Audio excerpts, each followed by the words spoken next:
In this video, I'm going to show you how to delete an account on Telegram. When you open the app, go here, click on these three horizontal lines, and next click Settings.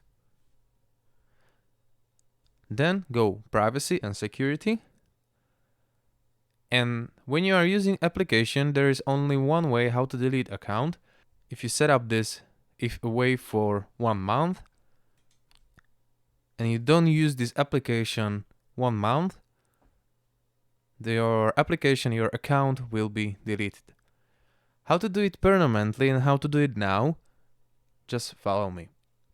You need to open your browser. You can do it on mobile as well. I'm gonna do it on my PC. Type my Telegram. Then click on this first link, put your number here. You will receive confirmation code. After you sign in, there is an option for delete account. Click on it and click delete my account. Warning, please only delete your account if you no longer want to use Telegram.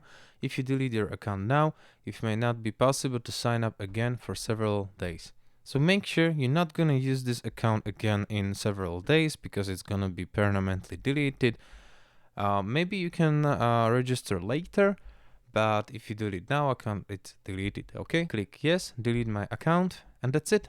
This is how can you do it. I'm not gonna do it because I'm using this Telegram for another videos, but this is how can you delete your account on Telegram. Guys, thank you for watching. If this video was helpful, please hit the like button, and if you want to support this channel, subscribe to the channel, and see you later. Goodbye.